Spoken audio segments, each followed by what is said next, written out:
May I have a roll call, please? Trustee Listener. Here. Trustee Miller. Here. Trustee Mulvaney. Here. Trustee Thomas. Here. Trustee Turner. Here. Trustee Vree. Okay. Our first order of business is to look at the minutes of the meeting of January 10th, 2019, Committee of the Whole, and then the Committee of the Whole minutes of January 17th, 2019, the Glencoe Golf Club Board of Directors meeting of January 7th, 2019, and the Village Board regular meeting on January 17th, 2019. Is there any corrections or questions with respect to any of the minutes? If not, may I have a motion to approve? May I have a roll call, please? Trustee Listener. Yes. Trustee Miller. Yes. Trustee Mulvaney. Yes. Trustee Thomas. Yes. Trustee Turner. Yes. All right, this is the time that we normally request that if there's anyone in the audience and the public that would like to talk about any matter that is not on the agenda for this evening, to let us know and they can talk. Please state your name.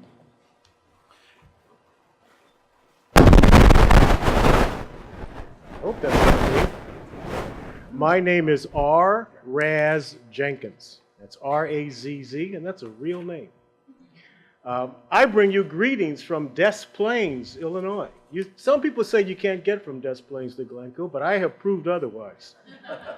We're glad to have you here. Thank you. And in this home of Writers Theater, I think it's appropriate to cite the great writer William Shakespeare and say that I think he said, "Brevity is the soul of wit, therefore I will be both brief and witty."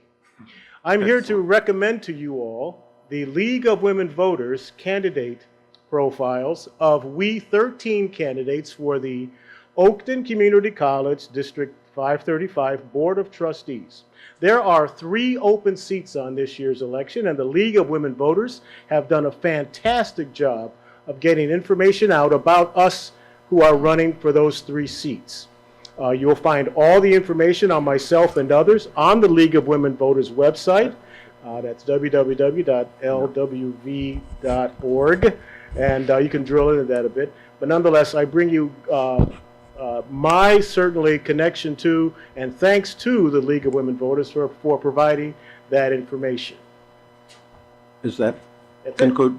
Okay, I should mention for the future, I did not wish to interrupt you and be impolite, but our public comment time is not an appropriate time for presentation of things of a political nature that do not relate to the business before this board. So normally we would not, just so you know, permit someone to use this opportunity to address the subject matter that you addressed. But thank you, and we appreciate it. Thank you for indulging me. Okay. All right.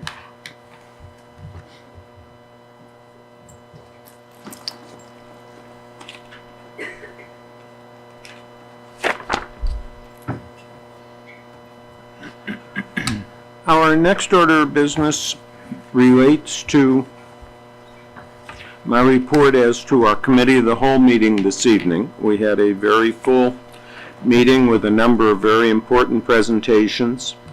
Among them, we had a report and update on the Tudor Court design process that we've been going through for the board to hear where the people are on that and to look at and ask any questions so that we are prepared to consider whether there should be anything brought before the board for our April meeting. We also had a report on updated design guidelines as recommended by the Plan Commission for the village. They've been working very hard on that, and they have now submitted a report and updated guidelines, and so they merely explained those so the board would be able to focus on them when those come before the board at a later session. And then we had a very excellent presentation by Stuart Wise, one of our council, on the pending legislation to legalize recreational marijuana in Illinois. And that was very informative and gave the board an excellent perspective on what are the issues that relate to village government, to municipal government, that are raised by that legislation that is currently pending. We are fortunate because Stuart is probably the top legal authority on what's going on in the legislature on that, and does what we believe will be the statute drafted in the state. And he did an excellent job, and we thank him for that. That's what we did in our committee of the whole meeting, and I would ask Dale Thomas, in the absence of our chairman, Mr. Vree, to give us a report on what occurred on Tuesday at the Financial Committee. I would be delighted to do so. The committee discussed first the financial results for January and February. The end of February is the end of the 2019 fiscal year. January essentially came in as expected, on par with previous years. February also is more or less as expected. The important thing, I believe, is that consistent with the Finance Committee's strong recommendation, supported by the board, we have been building up a balance, a reserve, if you will, in the general fund as a sort of a rainy day fund. And it appears now that whereas we had directed that there be at least 2.5 million surplus, in fact, we will have about a $5 million surplus. And the significance of that is that that money, some of that money above the 2.5 million, will be used by the village to pursue other projects that otherwise might cost money from financing, or might not otherwise be able to be done. So I think that's an indication of fiscal stewardship, and I think the village is well off for that reason. We also looked at the status of the fiscal year 2019 capital projects. Here again, this story I think is very good. There was, in particular, there's a reconciliation, if you will, of the 2015 and 2016 referendum bonds and the monies that were approved on the one hand, and the projects that were done with that money on the other hand. And it turns out, due to such things as a favorable bidding market, low interest rates, value engineering, and the award of sort of grant funds,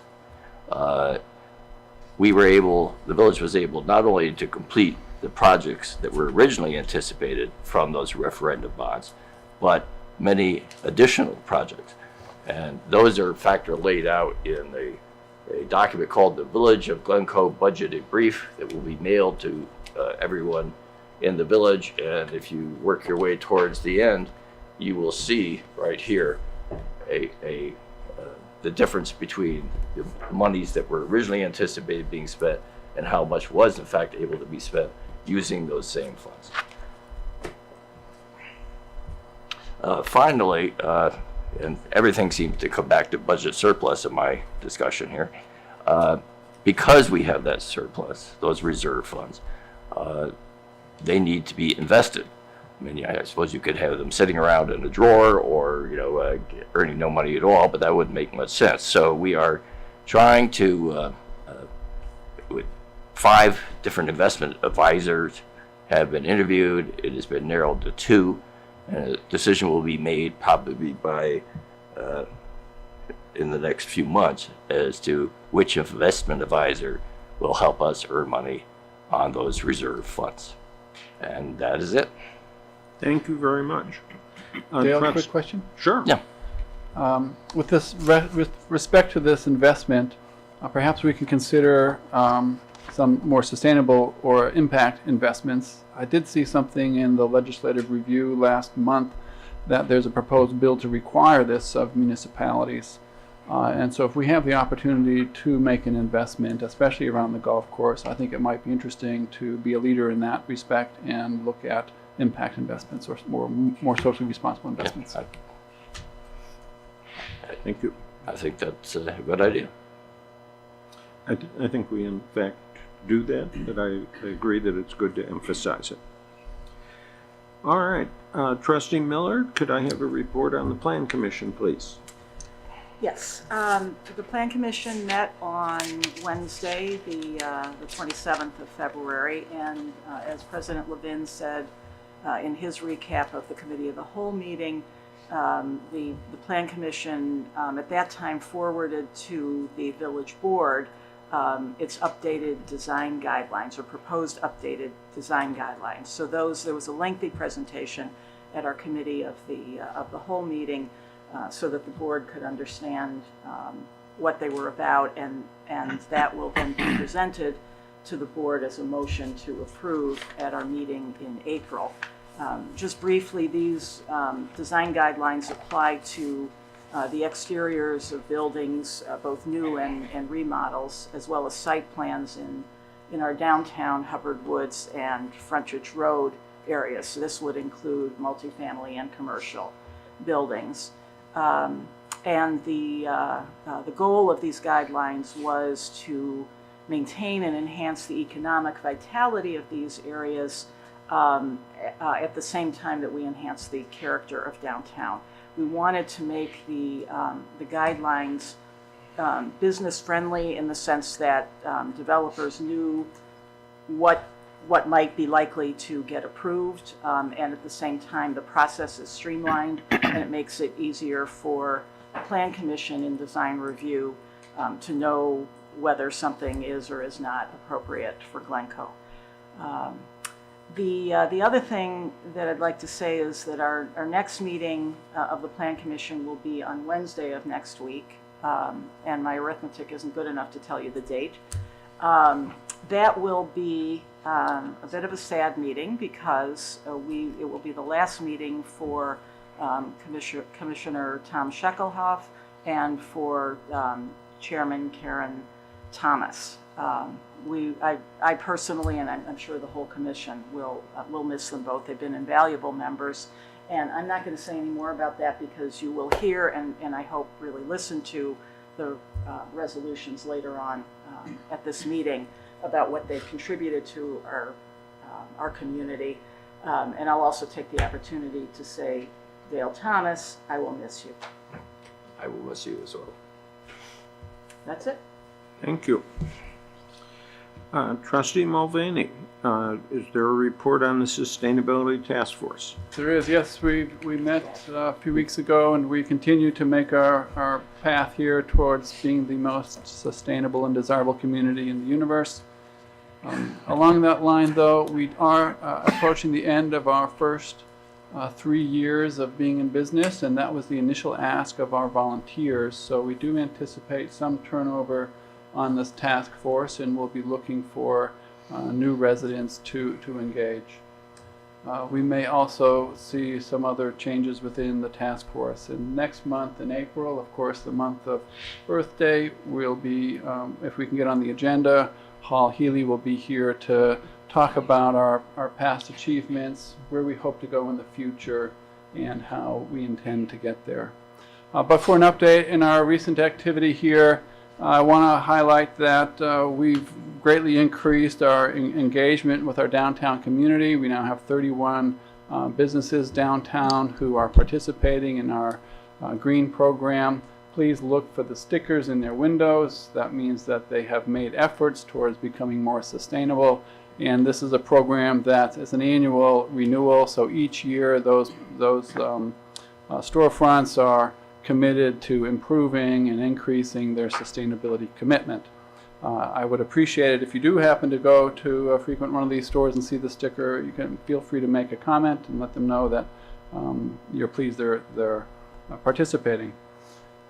We've also, this past month, worked through some of our Glencoe community garden food waste reduction efforts, including some compost collection, additional compost collection bins in that program so far. Very positive response from that. We've had, what else here? Community programs available. Pardon me for a moment while I look at my notes. Oh, yes, so the community certification program. So we've been looking at, as a task force, this idea of certifying or certification programs that document and measure the progress we're making towards our goal.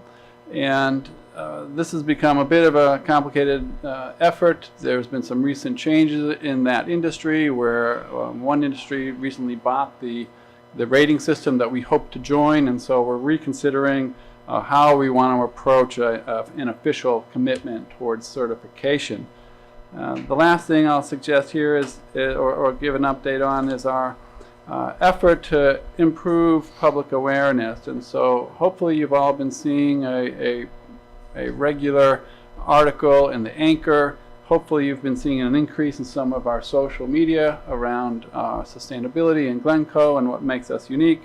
We're engaged with a lot of activities with our other agencies. The school has really picked up on the sustainability task force, and the students are bringing things to the school district. The public library here in Glencoe has been really terrific, fabulous partner. They've had a lot of recent activity around, speakers, movies, etc. Most recently, they had a free showing of The Inconvenient Sequel.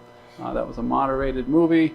So there's all kinds of opportunities for all levels of people interested in sustainability, what it means, and how to engage. So please help us spread the word if you're interested. Please feel free to give us feedback, as well as the board. Give us any feedback, what's working and not for you guys. And as I said, next month we will give an update. And don't forget, tomorrow is World Water Day. So take a moment to reflect that the real wonder and privilege it is to be sitting here next to the Great Lakes on Lake Michigan shore and having fresh, clean water delivered to you for a very low cost. That's pretty darn remarkable, and although we don't often recognize it, it's pretty damn unique in the world to have that privilege. So tomorrow is a special day to try and remember.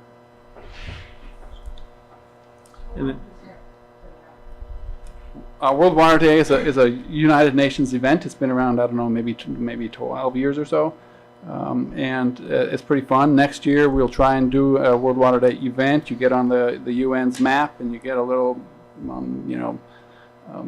whatever it is, a dot on the map, and people can become aware of what we're doing around water acknowledgement, and being a Great Lakes community, really important.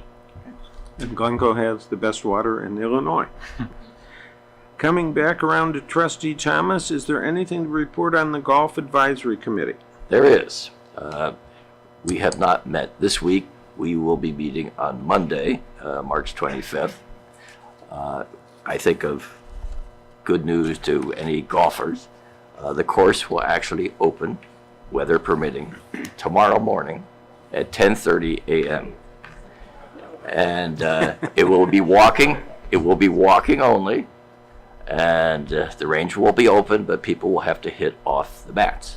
But this is hopefully good for those who want to golf, and it doesn't hurt the revenue of the golf course either. Sales of permanent tee times is another thing which helps preserve the solvency of the golf club. Our weekend permanent tee time program is the most popular on the North Shore. The membership sales for 2019 are the highest we have ever had. And effectively what it does is gives members 19 weeks of prepaid tee times. They like that because it tells them when they have to get up on Saturday or Sunday morning to play. And on the other hand, the club obviously likes it because we have that money right up front. And that's, again, a considerable benefit to the club. One of the other things that we're doing to come into the 21st century, I guess, is we've added USB charging ports to some of the fleet of powered golf carts. What that will allow is, more and more golfers have apps on their phones that allow them. In fact, you can get an app from the Glencoe Golf Club that allows you to determine how far you are from the pin, how far you are from all the other hazards you're probably going to go into, and make your shot selection. And by having the USB ports, it will prevent or at least limit the drain on the battery of the phone, and that will be a great benefit to people, particularly if they get to the the 16th hole and it's not working because their battery's dead and they don't know where their ball's going to go. Finally,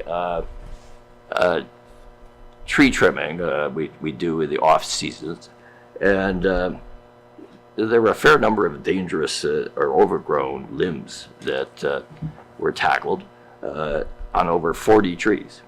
But that has been done, and where we can, sometimes where we have trees have fallen, outside of the immediate playing area, we leave some of them to help foster local both plant and animal life. And again, it's one of the things that we try to do to be sustainable and responsible to our environment. And that is it. Thank you very much. I assume you don't want anybody, now that we're dry enough on the golf course, to get teed off at their phones. Okay. All righty. Trustee. drive-by shooting. Correct. Trustee Listener, do you have a report on the sesquicentennial planning meeting? And Karen may have something to add. Actually, I think Karen was going to give the report today, so why don't we, I think we should just go with that. So, Well, I'd just like to bring everybody up to date. We're a quarter of the way through our sesquicentennial year. The actual birthday is a week from tomorrow. And I know Glencoe clears out for spring break next week, but we're hoping that people that will be around will come over to Village Hall and help celebrate the actual birthday. I'd like to just bring everyone quickly up to date on where we're at. We started, actually the Glencoe Historical Society and the village started working on this project about 2 years ago. We came up with 4 goals. We wanted to educate, to celebrate, to participate, and to appreciate. And we planned a year's worth of activities that hopefully will accomplish those goals. And let me bring you up to date on where we're at. We started a little bit early with Light the Lights last November. And we had an overwhelming turnout. It was estimated to be, the crowd was estimated to be about 1,000 people that showed up to light the lights. We wanted to thank to our sponsors there, BMO Harris Bank and the Chalet that provided the beautiful new tree that's on the corner of Park and Vernon. We paired the celebration with a beer and wine walk, and also other activities for kids and families. And I think judging from the reaction and the response we got, it was an overwhelming success that now I think people want us to do again next year. Good news, bad news. We followed the Light the Lights event with a community calendar that was sent out and distributed to everyone in the community thanks to the sponsorship of Caldwell Banker in early December. And I hope everybody still has theirs up on the refrigerator and is enjoying not just the great pictures of our Glencoe community today, but also the little historic pictures that appear on the calendar, and also the nice feature of being able to know kind of what a lot of the organizations in town are doing, and hopefully there aren't too many conflicts. That was followed in January by the Hall of Fame dinner. The Historical Society has established the Glencoe Hall of Fame, and we inducted 150 people into the Hall of Fame. The picture here on the right shows the living residents who were inducted and who are also present. We had 18 of them, and it was really quite an inspirational evening as we learned a little bit more about the remarkable accomplishments of many of the Glencoe residents over the last 150 years. We also called for nominations and received far more nominations than there were 150 slots, so the GHS is going to continue the Hall of Fame much like the Baseball and Football Hall of Fame, and we're going to induct a few more people every year because, of course, after we got through our program, a number of people came up and said, well, why isn't this person in it? Why isn't that person in it? And certainly they're all worthy honorees, and we wanted the first class to be 150, so we're going to include more people each year as we progress and acknowledge, again, the really outstanding talent that exists at in the village. The Skokie Country Club was the host of that dinner, and we owe them also a great deal of thanks.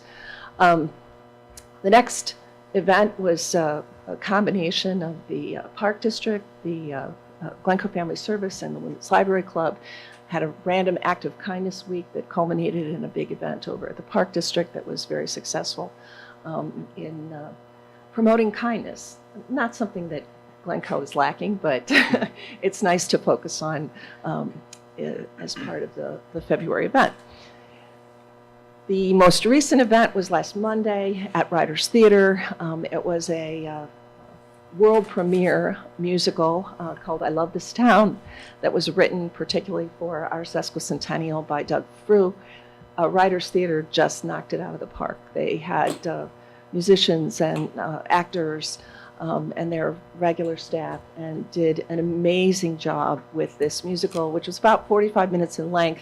Doug Frew took popular songs that ranged from folk songs to Gilbert and Sullivan to Billy Joel, Bon Jovi, and Gladys Knight and the Pips, and rewrote them with Glencoe lyrics. And I think everybody enjoyed the evening immensely. We also made a toast between the two shows that were shown at Writers Theater to the 150th anniversary of Glencoe and to the next 150 years. Coming up is the actual birthday party at the village next Friday. The Village Hall is going to have an open house with cupcakes, right? Cupcakes. And we're going to have a flag raising ceremony at 2 o'clock in the afternoon, which will mark the occasion officially. Beyond that, the first library program is going to happen on April 7th. It's a program called Glencoe Generations. It's a panel discussion including some current Glencoe residents who represent as many as the 6th and 7th generations of their families here in the community. And the program is going to explore the origins of the various cultural groups that moved into our community, starting at the very beginning and up to the current day. It should be a very interesting program. We're also hoping to unveil the library sesquicentennial kiosk at that time, and that was sponsored by North Shore Community Bank, and we are very grateful to them for their support. Beyond the library program, the school district is getting involved with We Care Service Day on April 25th, and there's a focus particularly in the lower grades of the schools to do service projects that day. Beyond that, we have the sesquicentennial exhibit that GHS is planning. The last two have been national award winners. It's going to be hard to top those, but we're trying very hard, and we hope to have a lot of people come to the opening of the exhibit in early May. After that, Women's Library Club, the Glencoe Youth Services, and Glencoe Junior High Project are going to have a fun scavenger hunt the first week in May, and that will be followed the next day, actually, at Writers Theater by a program on the great women of the North Shore. And again, that's the Women's Library Club and Writers Theater who are combining to produce that program. In June, we have an event that a lot of people keep asking me about, the Tri-Club Golf Tournament. This is a really unique opportunity for golfers. Lakeshore Country Club, Skokie Country Club, and the Glencoe Golf Course are all combining to allow golfers the opportunity to play 9 holes at each course. It's going to be a long day, but I don't think this has ever happened before, and you know, it may not happen again. So it's, as I understand it, starting 9 holes at Lakeshore and then 9 holes at Glencoe Golf Club, and then ending up with 9 holes at Skokie Country Club. And as soon as more details are available, we'll get those out. In July, we have a spectacular 4th of July celebration that the village is planning with the Park District. And we can't wait for that. It's going to be different this year, but more of those details will be coming, and we're going to be looking for a lot of volunteers in the community to help us out. And I hope the people will sign up and help, because it's going to be a lot of fun. I'm not going to go through all the other activities that are going to occur after the 4th of July, but I do want to emphasize that if you don't have October 19th on your calendar, please put it on your calendar now. That will be the Sesquicentennial Gala. It's at the Botanic Gardens. We are looking forward to using their facilities. They've been very supportive of it. That was the location of the 125th anniversary dinner that was conducted at that point in time, and we're really excited about going back and having the gala on that date. And if you have any questions about any of these events or any activities, you can always find information at the website, which is www.glencoe150.org. A lot more pictures from those events that have occurred are up on that website. Thank you very much, Megan, for all your work in keeping it up to date. And also, if you have questions, there's information there on who you can contact, although Megan is most likely the best person to do to be able to answer your questions. So we thank you very much for all the support that we've been given, and we look forward to the next 3 quarters of this year and to future celebrations. I'd like to say, so Karen Edelson has done an absolutely spectacular job spearheading this entire effort. The planning began, a year before, at least a year and a half before the first event.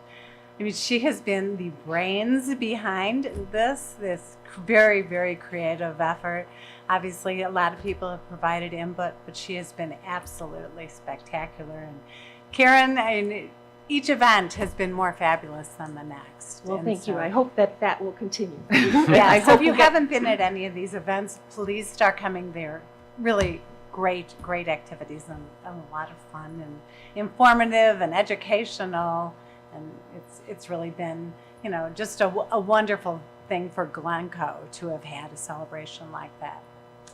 Thank you very It much. is clear that it took Glencoe 150 years, but we found somebody who could really do the job. Well, thank you.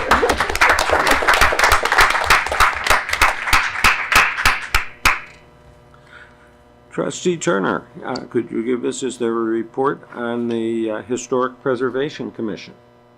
Well, that's a hard act to follow. That program of tremendous programs, and I would add my thanks and gratitude to Karen and the Sesquicentennial Planning Committee for all the wonderful things that they're doing. For the Historic Preservation Commission, met on March 11.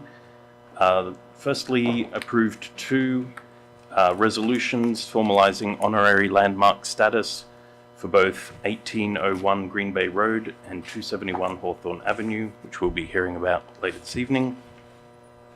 The Commission also had a really constructive discussion with Assistant Village Attorney Stuart Weiss regarding different options as it could pertain to modifications to the preservation ordinance. Also, some fascinating discussion on some optionality to preserve the Sherman Booth Cottage, and the Commission added 2 additional properties to the Historic Architectural Survey. I would again encourage people, if you haven't had the opportunity to go through and browse the website, it's a tremendous asset to the village. We also had a sad meeting, as this was Chair Sheckelhoff's last meeting with the Commission, and I'd like to thank Chairman Sheckelhoff for his leadership throughout the years. Thank you, Tom. The next meeting will be on the 2nd of April at 7:30 and is open to everyone. Please come along. Excellent. Okay.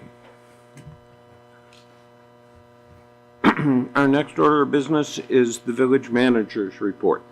Thank you, Mr. President. I have a number of items to get through this evening, and I'll try to do so with some haste. but did want to certainly make some reports on a few issues that are outstanding. The first relates to Dundee Road, and there's really two separate issues that I wanted to touch on. The first is we've been actively communicating with the Illinois Department of Transportation really for the last several months regarding potholes that have again become somewhat of a menace to drivers who are traveling eastbound, in particular on Dundee Road between the Edens and Forest Way Drive. Just as a reminder, this segment of Dundee Road, like all of Forest Way Drive and all of Sheridan Road in Glencoe, is owned and maintained by IDOT. We had some similar roadway condition issues with Forest Way Drive in past years. IDOT finally resurfaced Forest Way last year after many years of pressure by the village for them to do so. So therefore, our staff does reach out on a regular basis and has continued to do so with IDOT regarding the worsening conditions on Dundee. This week, we met on site with their staff representatives to discuss some options. We have requested a better, more effective pavement patch rather than the regular pothole patching that has continued to take place. We are still waiting to hear back from them as to their disposition on this, but given the state's financial situation, it's not at all clear that they will be able to effectively complete a more comprehensive repair this year.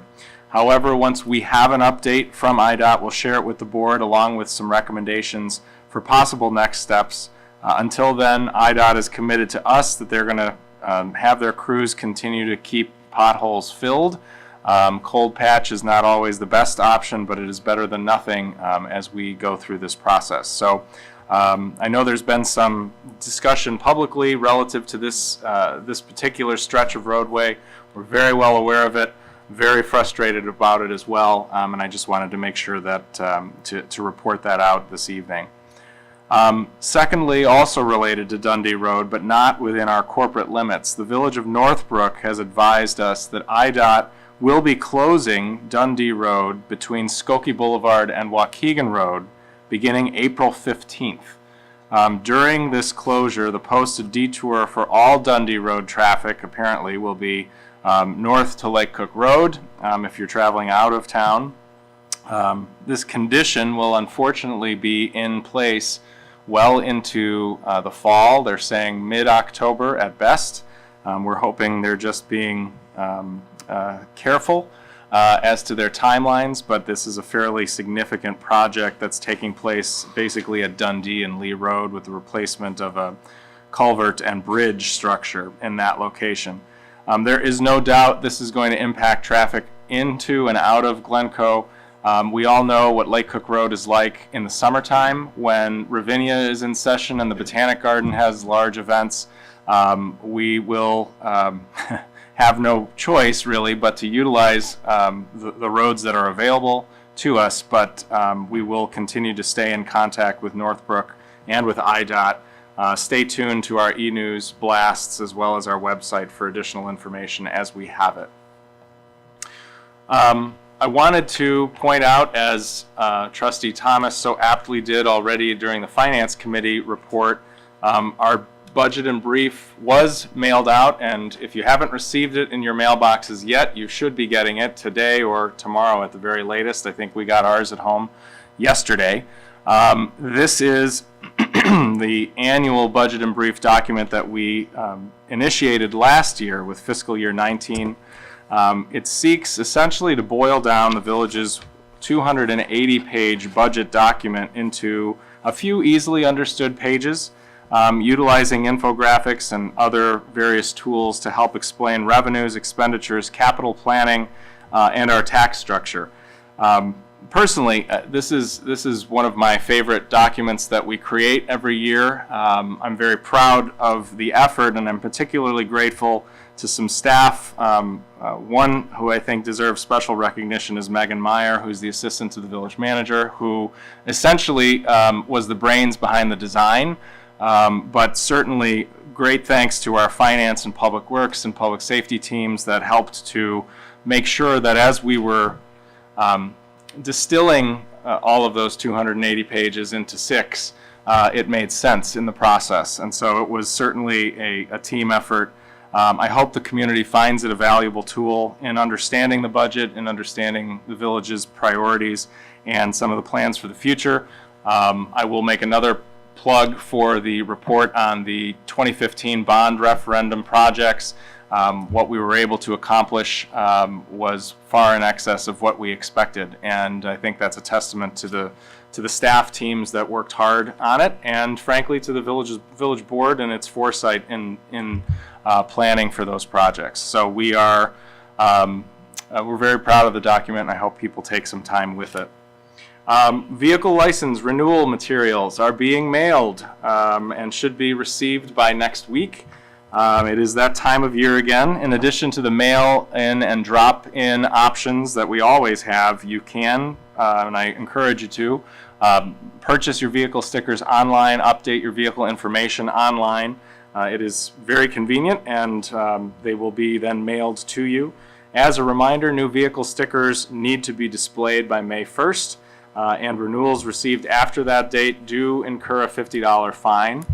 I do want to point out that up on the screen this evening, we have a new option this year, which is the option to purchase a special commemorative sesquicentennial village sticker for an additional $50. Those proceeds will go to help defray the costs of our 4th of July celebrations and other sesquicentennial events through the course of the remainder of this year. If you choose not to do that, the price remains the same as typical. So it's certainly an option, but we are encouraging folks in town to show their pride in our sesquicentennial celebration and consider an additional donation toward that effort. A few recent awards I wanted to just outline. Over the past few weeks, we've received word that the village received several noteworthy accomplishments. As it has each year since 1984, the village was again named a Tree City USA by the Arbor Day Foundation for its commitment to its urban forest. In addition, the Illinois Department of Public Health recognized our Water Division staff for perfect compliance with the Illinois Public Water Supply Regulation Act. And in addition, we were notified by the Insurance Services Office, ISO is how we often refer to it, which is a private corporation that conducts periodic audits of municipal fire departments in the United States and analyzes structural fire suppression delivery systems, as well as, that analyzes our fire suppression delivery systems.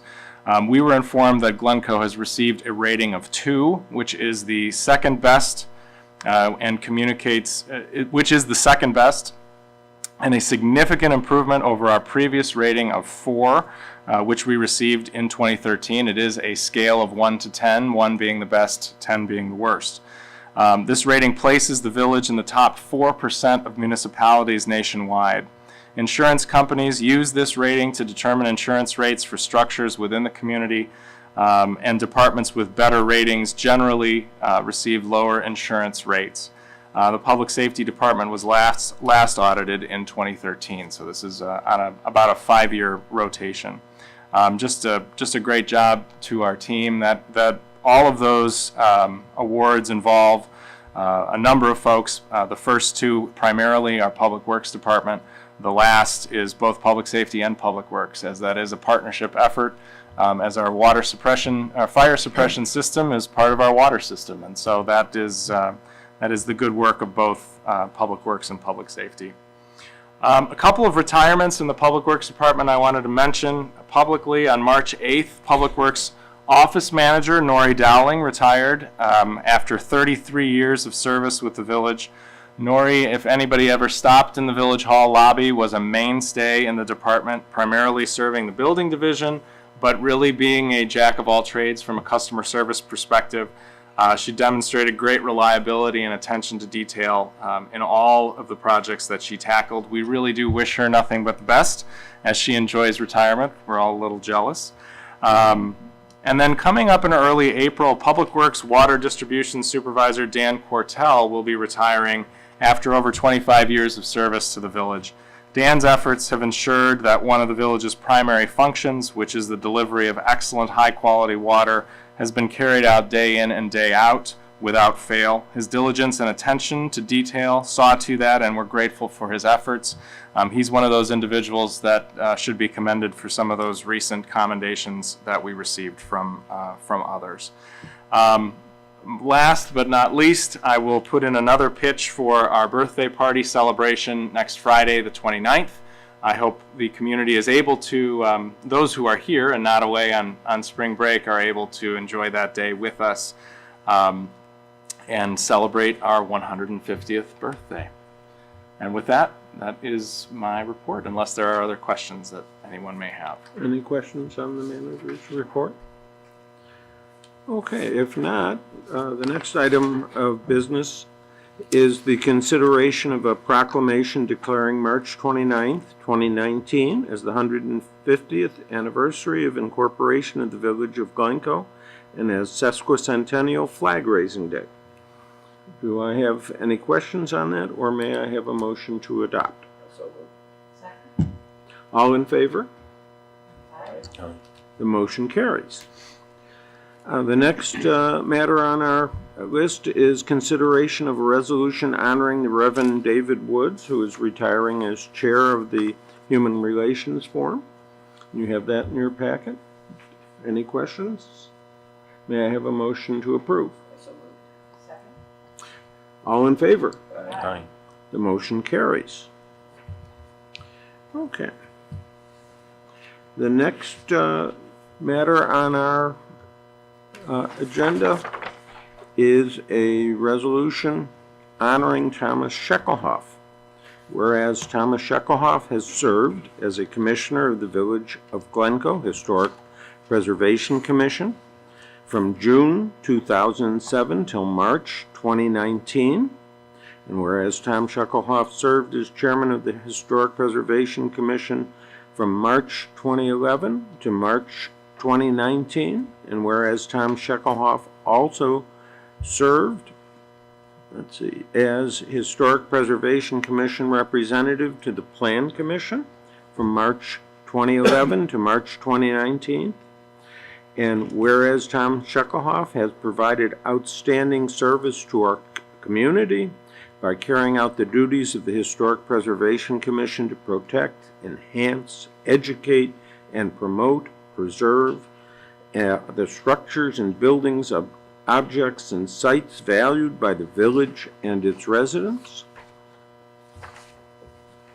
And whereas Tom Sheckelhoff has informed and educated village residents concerning the historic and architectural heritage of the village, and whereas Tom Sheckelhoff encouraged the designation of landmark and historic district status of structures, buildings, objects, and sites on a local, state, and national level, and whereas Tom Sheckelhoff has assisted residents in the preparation of applications involving the designation of landmarks and historic districts and the alteration of the same, and whereas Tom Sheckelhoff has always represented the Village of Glencoe in a competent, courteous, forthright manner in his service to the Village of Glencoe throughout his years on the Historic Preservation and Plan Commissions. Now therefore be it resolved that the Village President and Board of Trustees of the Village of Glencoe, Illinois, express on behalf of all the citizens of the Village of Glencoe their appreciation to Tom Sheckelhoff on his outstanding service to the community. May I have a motion to adopt? All in favor? Aye. The motion carries.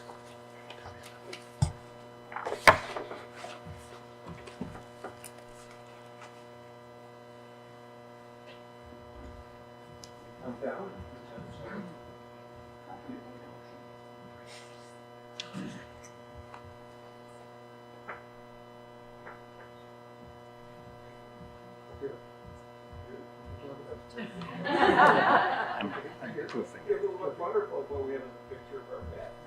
Sure.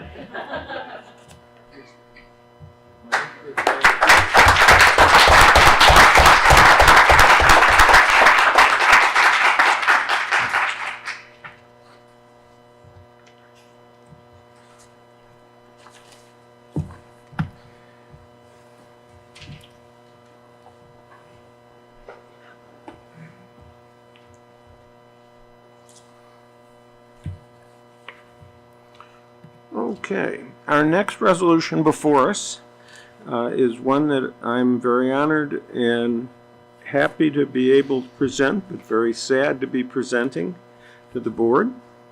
Whereas Karen Thomas served as a member of the Plan Commission since 1995 and as chairman since 2004. And whereas Karen Thomas provided outstanding service to her community by carrying out the duties of the Plan Commissioner and chairman in a diligent, thoughtfully thorough, and professional manner, and whereas Karen Thomas played an integral role in numerous comprehensive village planning projects, such as the development of the village's downtown plan, 1996 comprehensive plan, and the upcoming Tudor's Court redesign.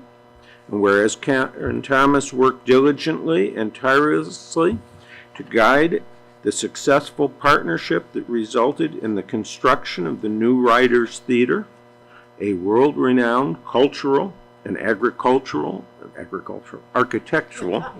marvel. We grew a great theater. Now, permanently at home on the Tudor Court.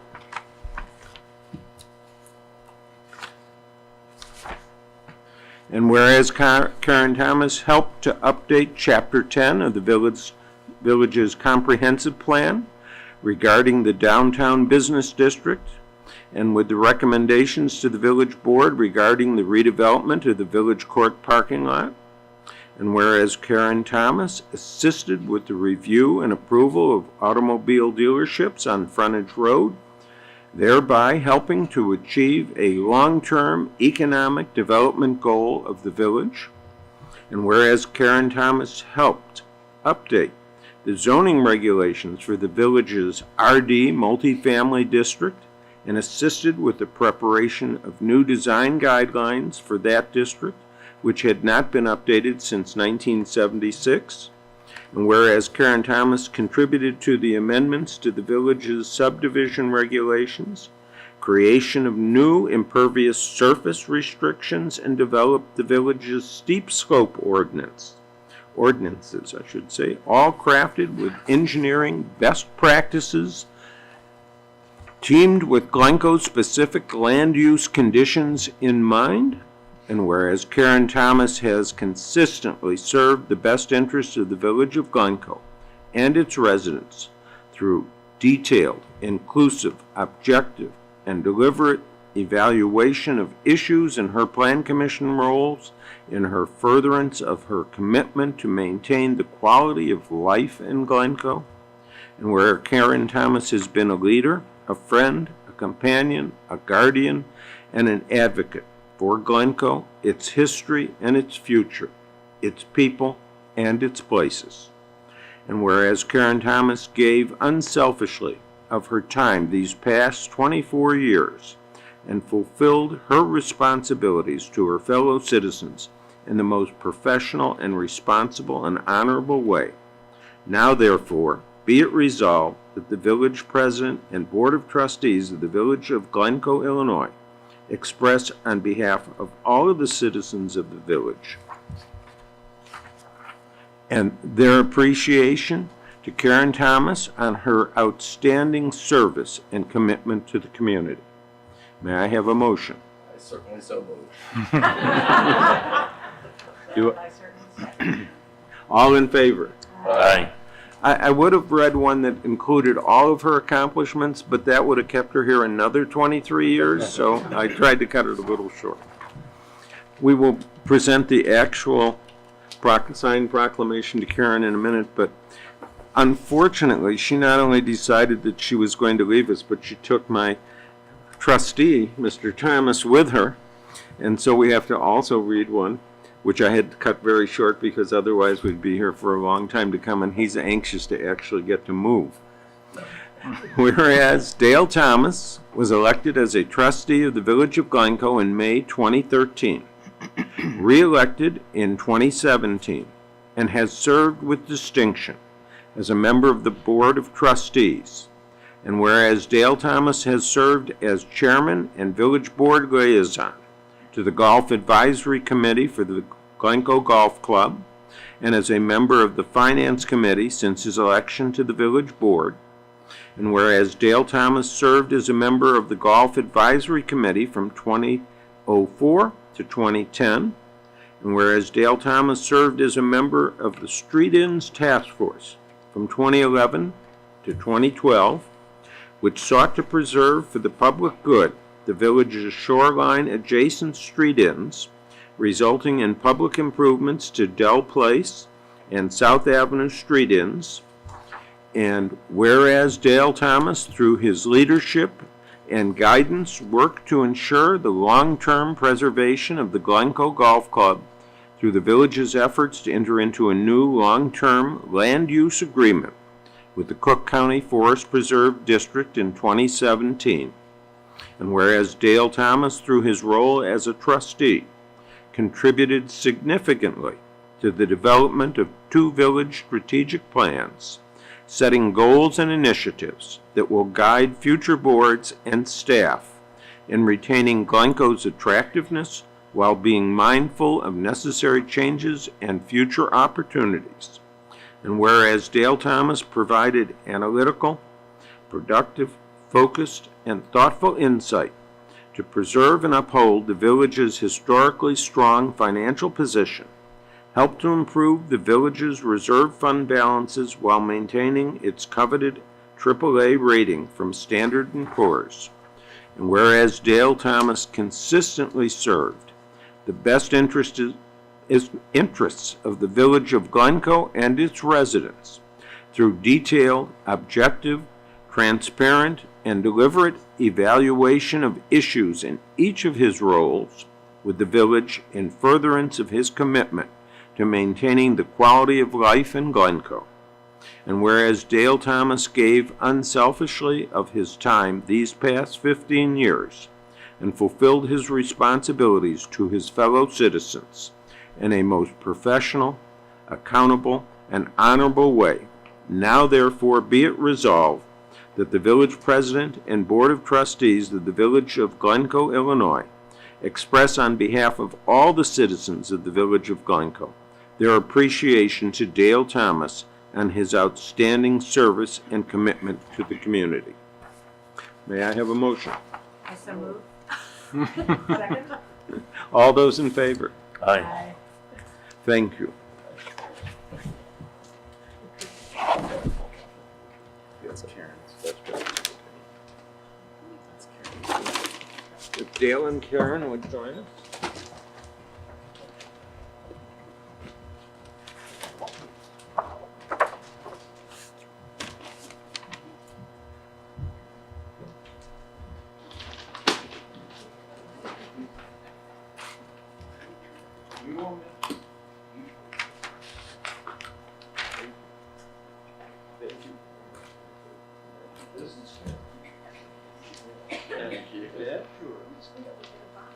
Actually, why don't we walk out here a little bit and over there so that they can get a good picture.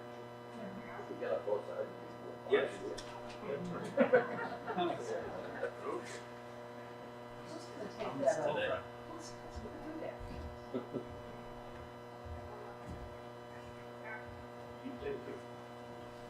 Thank you for everything.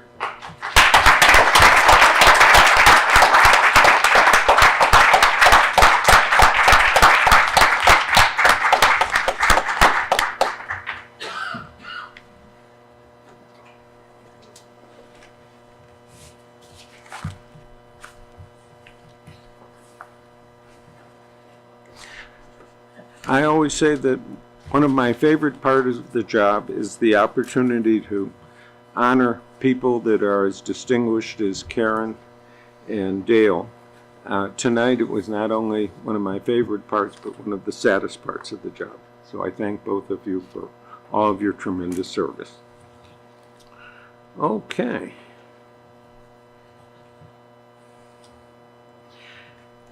Given the fact that we have just recognized Dale for his outstanding service, we are faced as a board with a situation in which we still have 2 more years of Dale's term to fill. And so I'm hoping that we will be in a position to recommend somebody for that position at the time of our April meeting. And therefore, I wanted to mention again what we've said in press releases and other documents, that anyone interested in filling the remainder of Trustee Thomas's term should please send me by April 5th a written request to be considered so that we can arrange an interview, and that should include, the appropriate resumes and things, so that we will be able to have the opportunity to review those and then make an appropriate recommendation to the board. All righty, the next meeting, and the one that I was just referring to, will be Tuesday, April 16th, rather than what is our normal meeting date, which would have been the third Thursday or Thursday that week. And that is due to the Easter Passover conflict. And so we have moved that meeting up to the 16th. Our next order of business is consideration of the consent agenda. Does anybody have anything that they wish to discuss with respect to anything on the consent agenda? If not, may I have a motion to approve the consent agenda? May I have a roll call, please? Trustee Listener. Yes. Trustee Miller. Trustee Mulvaney. Trustee Thomas. Trustee Turner. Yes. Okay.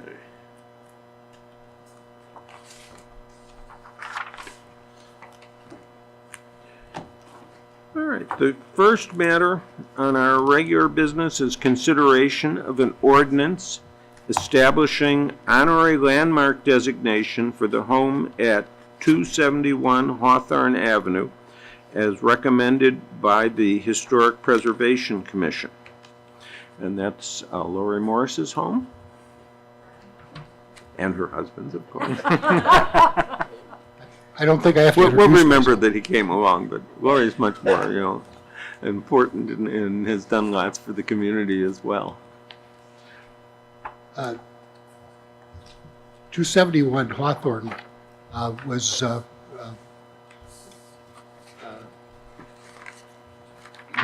request by the owners, by Lori and Brian, to designate it as an honorary landmark. It is somewhat unusual that we have owners making that request. It's more often that we ask them or make the request on our own. So it's always terrific when they do the research and the background for the home, and they've done a great job on this one. It met our criteria in a number of ways. It was one of the few examples of French Revival architecture in Glencoe, and the other important, but it was designed by an architectural firm named Lobel, Schlossman and DeBooth, which is migrated from the time of the designing this house into a Lobel. They're now Lobel, Schlossman. It was Bennett and Dart. Now it's Lobel, Schlossman and Hackle. They're still around. They're mostly known for commercial work and civic work. They did Old Orchard Shopping Center as an example of their more commercial work, but they did, I think, 8 homes in Glencoe. And the French Revival style is one that is somewhat unusual for Glencoe. We have an awful lot of more English Tudor, but it met the criteria. We are proposing it to be listed as an honorary landmark, and we hope that you see it our way. Thank you. Any questions? If not, may I have a motion to approve? Roll call, please. Trustee Listener. Yes. Trustee Miller. Trustee Mulvaney. Trustee Thomas. Trustee Turner. Yes. Okay, our next order of business is consideration of an ordinance establishing honorary landmark designation for the structures located at 1801 Green Bay Road, as recommended by the Historic Preservation Commission. Tom, would you explain that as well, please? 1801 Green Bay Road is more known by as the Hoover Estate. The pictures you're seeing tonight are probably some of the first that anybody has seen. I don't know that anybody in the village has ever actually been on the property. It's a very large 12-plus acre piece of property that has recently come on the market.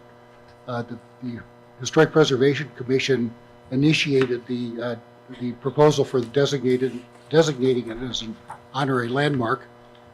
It is going to be a struggle going forward. We know that the property has been purchased, and they want to subdivide the property. They haven't proposed anything to the village, as far as I know, but it certainly did meet the criteria that the Historic Preservation Commission set forth. It has significant character, interest, and value of the historic, cultural, aesthetic, and architectural characteristics of the village. It is a Tudor revival style. I should add, there is more than just this home. There are three separate buildings on this piece of property, and we are recommending all of them. Plus, there is a historic gateway into the property that is part of the designation as well.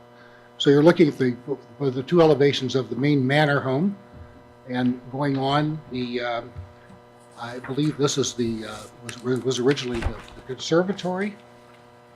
The conservatory. I don't know if I can't see. Doesn't say carriage house. I'm sorry, it does say it. Carriage house. Two views of the carriage house, and the third one.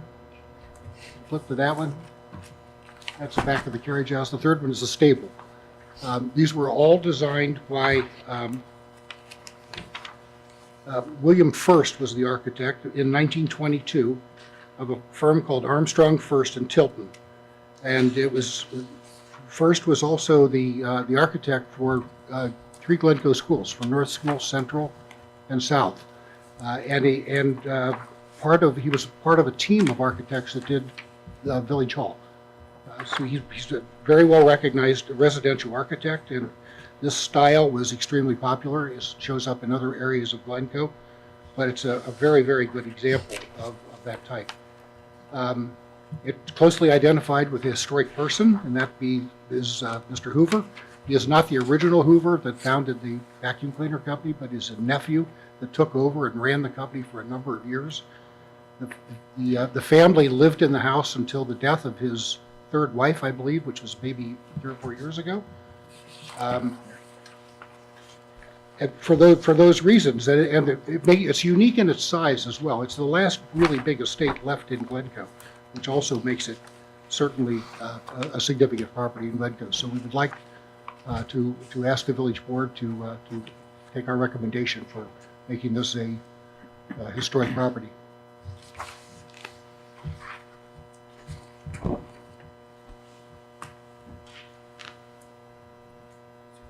It's to you, Larry. Okay. Any questions? Any discussion with respect to that? Is there anybody? Pete was just. Oh, Pete, okay. We did. They came to our meeting 2 meetings ago, so 6 weeks ago. They, I believe, had just purchased it. They only sat there and listened to us for what we had to say about it. Their architect was there, and there's a partnership that's bought the property. They didn't make a comment one way or the other, but they did let us know that they were planning to subdivide it. That does not mean that they cannot save all or one or any of the elements. Are any of the representatives of the owners here tonight? I don't believe so.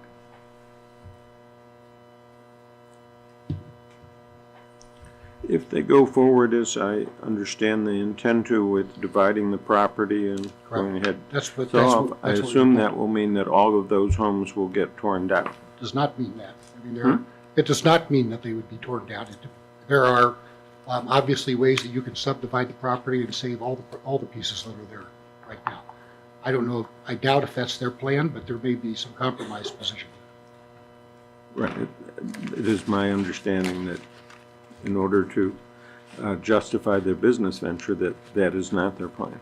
There have been other efforts over the last 60 or 70 years to subdivide the property, and at least one of them envisioned keeping the main house. Right. Yeah. It would be nice if they had bought. It would be nice if they could do that. Yeah. So Tom, how do you work with an owner? No, I feel that from what you've said, this is a valid request on your part, on the commission's part.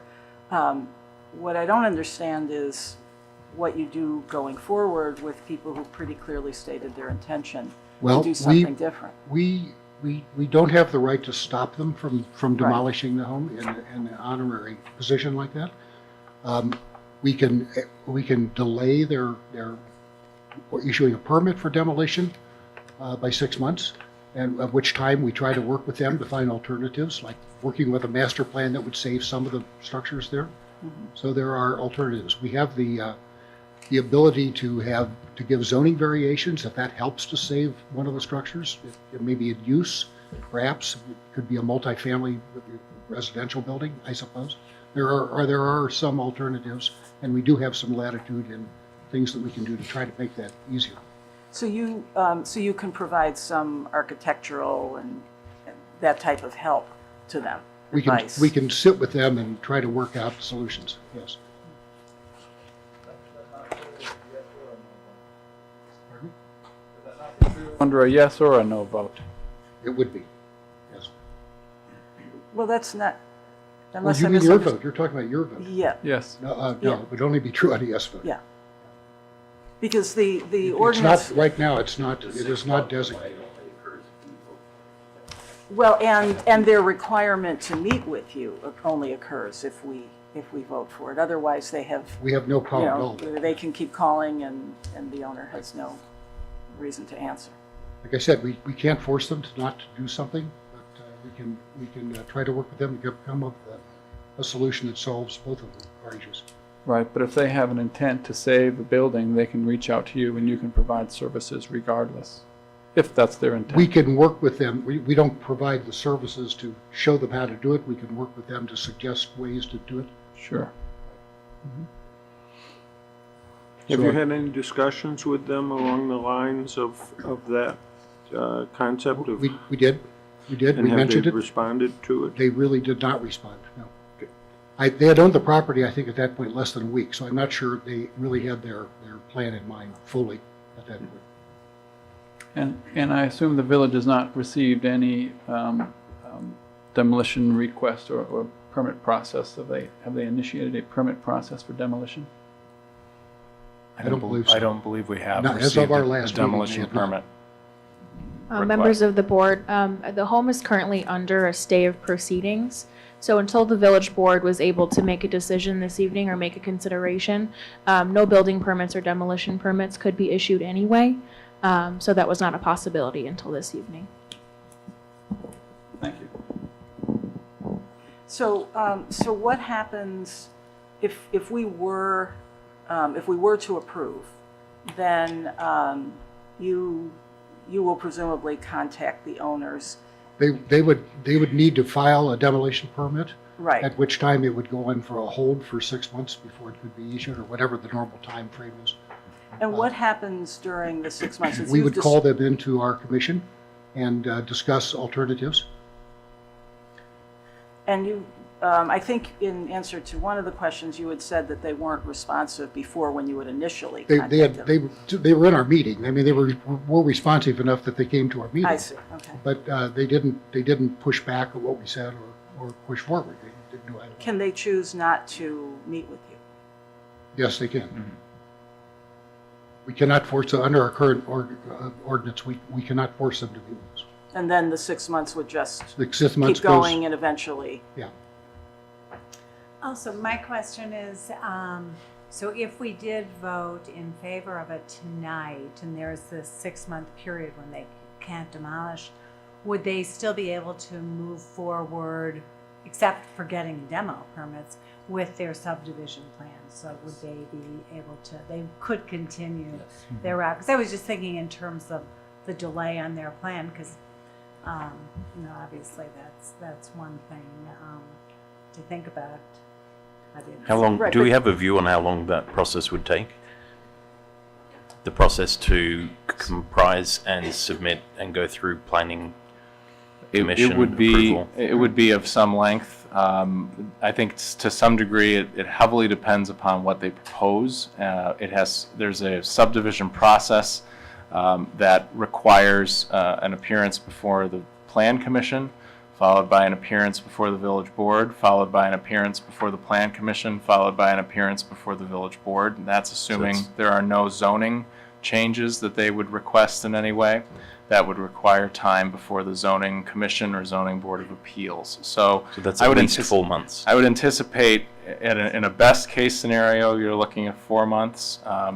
If everything is to the liking of the plan commission and they make us a positive recommendation on the preliminary plat of subdivision to the village board, if the village board generally agrees and sends it back to the plan commission for final plat, a 4-month window would be the best case scenario. Thank you. And Tom, could you speak to an example? I think the one that I raised earlier might be a good example about what can be done in that 180 days, particularly as it pertained to the Sherman Booth cottage. And I'm not saying that that's applicable here, but I think it's a good example. It is a good example. We have been advised that the Sherman Booth cottage is for sale, and there has been some interest in demolishing it. And we have offered to meet with. We've done something I don't know that we've ever done. We are proactively trying to find alternative properties to perhaps have the house moved to. We've reached out to the Park District. We were hoping that perhaps they had some leftover little parcels somewhere that would be nice for the cottage. Maybe there are some others around that could do that. So we're trying to be very proactive in this one. Probably way beyond what our charter is, but we tried it anyway. But there's also engagement with Frank Lloyd Wright. Yeah, I left out that part. There are a lot of the Frank Lloyd Wright organizations, of course, never want to see one of the Wright homes demolished. And they go to great lengths and they get great publicity on saving their homes.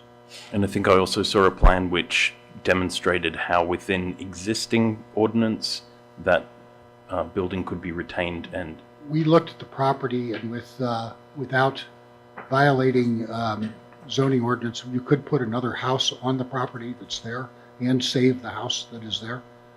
As one house, it would sort of be like an addition to the cottage.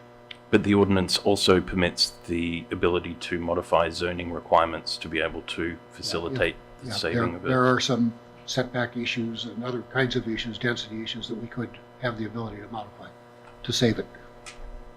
Unfortunately, the major part of the property is in front of the Booth House, which would mean you wouldn't see the Booth House anymore. Not that it's easy to see now, but saving it is saving it. I have a question. I don't pretend to be an expert on the criteria for historic designation, but aesthetically, looking at those three buildings, I would say the third one to be seems like a particularly good example of that style done by some. Talk about the Hoover Estate now? Yeah. Yes, okay. I believe you said the architect was one who did all the work in Glencoe. Right. So my question is, would we give any consideration to designating only one as opposed to all three? The best one, we believe, would be the Manor House. Might be the most difficult one to find a reuse because it's quite large, but that's certainly the best example. That's the one we would focus on. Yeah. I noticed that the windows in the front, on the right of that picture, appear to be new and not in keeping. Those are fine. If you go out and flip it on the other side.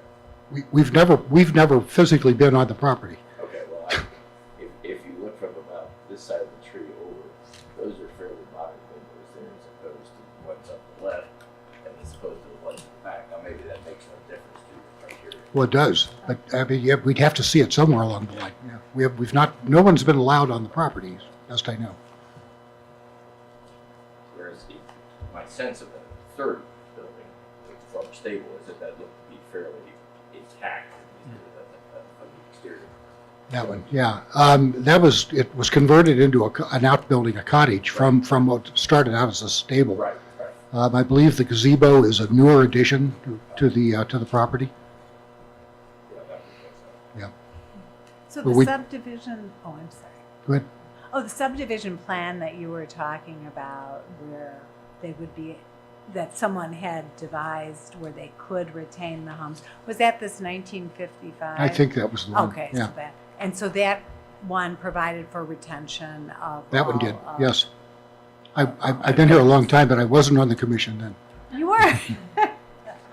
So obviously, the buyers have had opportunity because it's in the public record. The buyers, the partnership we were told they are all Glencoe residents, and the architect is a Glencoe resident, and I think that helps. I think that helps if we have locals. I think they understand our issues more than some others do. So I really struggle with this decision here because on principle, I certainly want to promote the preservation of meaningful, significant homes. But on the other hand, I don't feel like this is an effective way of doing it. This temporary stay, it's basically an invitation to come and talk, but they already have that invitation. And if this delay of 6 months, it's going to, a best case scenario, it's a 4-month process. So that, I mean, the most that really happens here is a 2-month delay. I don't really understand the value of this ordinance, and I would suggest what really we should be talking about, and I hope that we can find time to dedicate some deeper thought about how do we really want to protect Glencoe's properties. This particular approach doesn't seem, at least in this case, doesn't seem to be very helpful, and furthermore, we haven't heard from the owners. So I feel like there's something broken with this particular process. It's been a flaw of the ordinance that we do not have the power, I'll call it a flaw, to actually stop them from demolishing the house. If it goes up to the higher level of a certified landmark, that requires by our ordinance permission of the owner, and there is the strength to stop them. We as the Historic Preservation Commission can deny it. They would have to appeal it to the village board to override our selection. Have there been other instances, as appears to be the case here, as you said several times, no one has ever seen? It's true. The commission has ever seen the building. I would think it's probably a little unusual, isn't it, to Very. make a designation without the commission even having seen the building. Well, it's based on the research that we did. We did the research. We found out who did it, what he did, who it was. So that was good enough to get it going. And we self-initiated this one when it became an issue, of course. And weren't you using photos that we know to be recent because the property was listed for These are the sale? realtors' So these are the realtors. Yeah, these are the Right, realtors' So these photos. are photos that we know are recent. Yeah, these are recent. So I think that could certainly provide a lot of information that a physical inspection, But would Dale is right. There may provide. be some, replacement windows that are not so historic. I have no idea. But that wouldn't change your. It would not. I don't think so. I would think one of the problems that we're having with all this is that the owners aren't here initiating or showing any desire to participate in the process. They've been invited, they haven't. And so what we're Well, Larry, they haven't been invited to our commission meeting yet. That doesn't happen until they file for a demolition permit. Well, but they came to your commission, they understand the situation. Voluntarily. They so far have not spoken of anything that would retain any of the houses with any of the staff of the village. So we're in a position where what we're doing is considering, should we, with no knowledge, not having seen the houses, not being there, should we be imposing as a village a restriction on a property owner that they haven't requested? And I think that's a pretty serious thing, and I don't see that it is any better invitation than the commission asking them if they would like to discuss the matter and pursuing it. Until now, they have not taken you up on those offers. And so to me, that puts us in a very difficult position when we're taking away the rights of someone who has paid $10 million to buy a piece of property without any discussion with them. That's very true. When the commission, the Historic Preservation Commission, met with the Committee of the Whole last summer, I think it was, we discussed or proposed ways to strengthen our ordinance, and one of them was making that voluntary meeting before us mandatory. That's a fairly simple one to do. Doing what? Making the meeting before the historic preservation mandatory, once somebody's issued a demolition, an application for demolition, to make the meeting with us mandatory, so we at least have maybe a little better opportunity. But in terms of a practical matter, you have reached out to them if you want to pursue it, because it's obviously there'll be 4 months as a minimum of things they're going to have to go through and have to think about on what to do with it.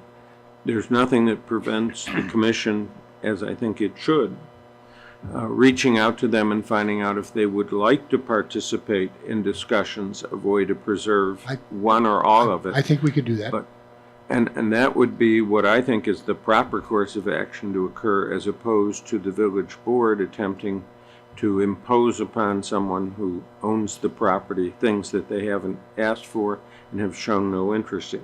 And so I would think the commission reaching out to them is the right way to proceed, as opposed to us imposing something. Putting this on a time frame, this has all taken place in about a month, a little more than a month. When it hit the market, or when it was sold, and we had a meeting within a week of being sold. We've had one more meeting where we developed our criteria for listing it. And you're right. You're right. There's a good reason we can reach out to and ask them to attend. Right, and I would think the answer is if they are interested, then you should reach out to them now. Yep. And if they're interested, then they'll begin the dialogue. It would be a lot easier to reach out to them if you pass the resolution. Well, I am not anxious, and the village being resident-centric does not normally impose things on people that it hasn't talked to in that regard or had come and seek it, because they think that is not the appropriate thing to do to somebody who owns property. The property is theirs, they're free to dispose of it, and it is only under unique circumstances that I would think that the village would do something where it restricted an owner's right to use its property. We've had other properties where the people would not agree to meet with us, and they have demolished the properties. We don't have the teeth to stop it at this level, but Correct. Yeah. Any other questions? I wanted to make an observation. I'm not sure exactly where this leads, but well, others have observed the owners aren't here. They haven't raised a formal objection, so I'm sure that we would know if they had written a letter or in any way formally objected to this, or and they're not here. And it seems pretty clear to all of us that their intention is to go ahead and demolish. You are, sort of hoping that you'll be able to persuade them otherwise, but in all likelihood, even you would admit that that's their intention. And so I wonder why haven't they objected? And so I wonder, are they, in a sense, they want to be good citizens of Glencoe and not put themselves in the middle on this, in which case they're looking to us perhaps to protect their interests. I do struggle with the idea of involuntary designations. It is an ordinance. It is allowed. And it doesn't seem right when someone owns property to put even a time-limited restriction on it. I know I've talked to a number of historical preservation experts and legal experts, and I've heard the arguments, and I do struggle to get with it, and this is a particularly peculiar case. Agreed. The owner not here. Yep. And at the time that we last looked at the statute a number of years ago, we really thought of this as being used where an owner comes in and requests that we designate it, as opposed to a way to bludgeon people. So absent our hearing from them that they wish to have this done, I think it's inappropriate for us to act on it now. We can table the resolution for the moment and give you an opportunity to get in touch with them. But I think until we better understand what they are looking for, given the fact that, as best we all understand it, their intention is to tear them down and to develop the entire property, I don't think that we view this, unless I hear otherwise from the board. Go ahead. Let me just make sure before you take action that you do understand some of the consequences, and it is because of the way that our ordinance is drafted. This does put the village and the property owner in a little bit of a box because the process has been commenced. We have a stay in effect on the ability of the property owner to even apply for or receive a demolition permit until the village board acts.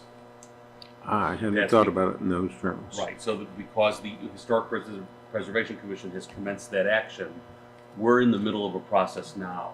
So I'm not trying to influence what the board does, but by tabling it, it actually. We had a I think what we have to do is deny it Six months to with a consent. right for the Historic Preservation Commission to come back You if always the have that ability. if But the they'll start the process. homeowner indicates they're willing to participate. So I would ask for a motion to deny this without prejudice to the Historic Preservation Commission coming back.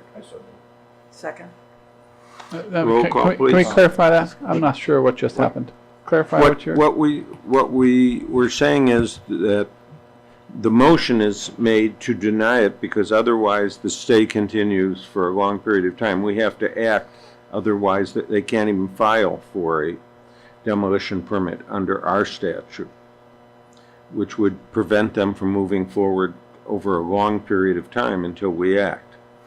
And since the whole concept is to find out if they wish to participate in this rather than to impose something on them, the way to do that is for a motion that has been moved and seconded for us to deny giving it honorary landmark status without prejudice to the Historic Preservation Commission if, when they talk to them, they're willing to participate in the process, coming back and asking us by making another motion to us to grant that status.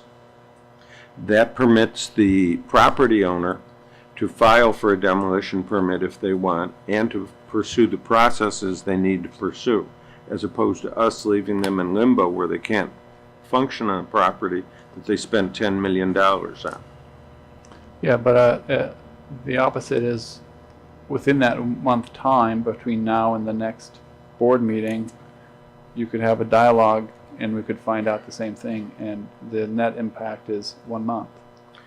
I don't think it's been appropriate to prevent them from applying for anything that they want during this period of time since they own it and they haven't indicated to anyone that they wish to participate in the process, and they've indicated to the village they wish to develop the entire property. I don't think we should be imposing something on them, because if we pass this, we're telling them for 6 months they can't get a demolition permit, and I don't think that's appropriate. Yes, but my issue is actually, the point here is I suspect they're not involved in this dialogue because it doesn't make a difference, because they're going to need more than 4 months to get through their planning process. And so even if we were to designate this, it's just the time's going to go by and it won't have any influence on their processes. That may in fact be, but if that's their attitude, that they know that it's going to go by, that means they have no intention of doing anything. And all we've done is done an exercise in which we've used the power of this village to, in effect, order them not to demolish it for 6 months. Why would we do that to somebody that just paid $10 million for a piece of property? Why would we take away their rights to do with their property what they want? Right. I'm going to just, I agree with you with one exception, which is I don't think the dollar amount should have anything to do with it. Whether it was a $1 property or a $10 million property, they still own it. this should be based on principle and not a relative dollar value. I don't I'd like base to it on take that off at the all. I table. think under our Constitution and the way we should behave, we shouldn't be imposing upon somebody that owns a piece of property without a valid corporate reason to do so. Well, we actually, I think, impose all kinds of restrictions on people who own properties. But those are because they're valid corporate reasons, such as zoning and things of that nature. And that's acceptable. I mean, you're actually changing my original opinion, because I had no intention of voting yes, but this dialogue is making me rethink, because I'm sorry, I don't think that we can dismiss the idea that historic preservation is not a valid corporate mission. I think it's actually part of what our mission It is a statement valid one, process. but how you do it is a different issue. Whether you should be doing it to someone who doesn't want to participate is the issue. When Fine. someone, So that goes back to the original point, which is the process we have is a little bit broken because we haven't been able to get them at the table. well, but the process doesn't require them to come to the table. Well, that's my point. And And as I you think that's said, your point. My point too, Right. yeah. Yeah. and so we're doing something that's an act that has no impact other than to stay them if they were able to do something that would pass through this I in understand. 4 months. And so I think that's an inappropriate thing, whether they paid $1 for it or $100 for it. They own the property, and I personally do not think that we should, for that type of reason, impose restrictions by law on them. That's great. I agree with you. I wanted to clarify the principle, the dollar amount, and the importance of historic preservation as a corporate reason. Both are Let's very not- important. Let's not take that off the table. Correct. No, I don't agree. think the dollar amount should influence us at all. And I think historic preservation is a very important thing. But how we do it is the question. Right, I think, as we maybe look at this ordinance in the future, we should probably be exploring ways to incentivize people to Correct. retain these types of structures. That's what we At the started to alley do right last now. year. Yeah, exactly. We agree. And that's the problem. Part of what Bob Sweden knows about this too, as I suggested before, is I agree with Wes expressed it about dangers of imposing things on property owners who don't want any part of the process. I can imagine a circumstance where it would be a hard case if there was some building that everybody in the village agreed was extremely important to the village and architecturally significant and so forth. And the owner, didn't even want to talk to anybody. You could imagine, there would be some fair debate as to whether it would be appropriate then to impose something. But we haven't even been, nobody's even been on the property here. Right. I don't know how we make an architecturally significant determination, just based upon, pictures by some realtor. I just find that obviously in addition to the other reasons. That's why these things are fact specific. This doesn't meet that extraordinary situation. And I have great sympathy because I think historic preservation is important. Are we ready to vote, or is there more discussion? No, candidly, I find it very frustrating. I think the commission has done everything that it could possibly do. It's done its research. It's, to Trustee Mulvaney's point, historic preservation is important, and it's important enough to the village that we have a whole commission who dedicates a whole lot of their time all throughout the year to try and preserve it. And we just sat through hours of presentation on the Planning Commission and all the things that they want to impose on how things should look and feel. To come back to the sesquicentennial event on Monday night, which was fantastic, again, recognition that it's part of our culture by 2 songs. One was little boxes made out of ticky-tacky, all looking the same, and that's no aspersion to the current property owners, versus, the architectural wonderland that was discussed or very eloquently executed on Monday night. So I'm torn too. I do struggle on several aspects. I struggle on the fact that this isn't a property that everyone can drive through and has been appreciating up until this point. However, you can't make this anymore. I mean, this is important, architecturally significant property, and we as a village board are put in a position whereby we don't have the right tools to be able to recognize the significance without imposing on other people's property rights. Yeah, I think that part of what some of us are struggling with is the sharing of burdens. So this is an odd example because we haven't been able to appreciate it, but let's say we could. then who should pay for that? Because we're all getting the benefit, and we're asking a particular owner to bear that burden. And that's where it's different from other corporate purposes to me. That's the, I mean, so what I wish is that if we felt strongly enough, and this will never happen because money, but we would allocate money to it.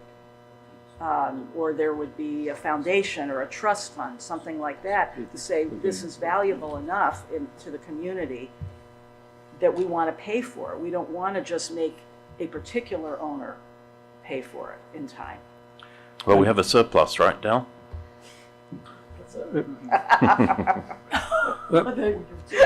surplus. Let me make two comments. One comment is that one reason that we have suggested from time to time consideration is there a way to raise a fund through contributions of people in the village that believe in historic preservation, where we would have some funds to do something to make it more attractive to some people to come and talk to us and work with us, where we had something that we could work with that was of value to offer them, as opposed to, as Barbara says, making one person bear the cost of something that's a village concern. And two, it would seem to me in this case, if the motion that's been made ought to be amended to include a request that the Historic Preservation Commission reach out to them and see if they are willing to come in and talk about ways to preserve any of these structures. Because if they are, then we can see if there's a way to move forward with it. That's why I would request an amendment asking the Historic Preservation Commission to reach out to them and discuss it with them and see if they are. And if they didn't do that, then there would be no point in our having approved this motion anyway. If they do it, then we have lots of ways to help them. So it seems to me that with that change, we're in a better position. I will move for that change. You'll accept the change. As the motion maker, you'll accept the change. I will accept the change. And do you maintain your... Do I have to second the acceptance of the change? Right. Okay. Okay. Any further discussion? I guess the one thing that I keep struggling with on this is that we're not like looking at a typical house in Glencoe that's on a typical lot. I mean, we're looking at a purchase of this estate where they need to come to the village to get their subdivision approved. I mean, it's not like they're just going to tear down a house and build another house. I mean, so there have to be a lot of steps, along the way before they can get their dream to come true, that they get this subdivision. And I just keep looking at these houses wondering, what is there that we can be doing to help them try to incorporate some of these structures into their redevelopment plan. My assumption, the Plan Commission, in looking at the criteria for granting the subdivision and things, will follow its concepts, which will be to talk to them about preserving heritage trees, open space, see if any of the houses can be preserved. All that is normally something that would be addressed in this kind of situation by the Plan Commission.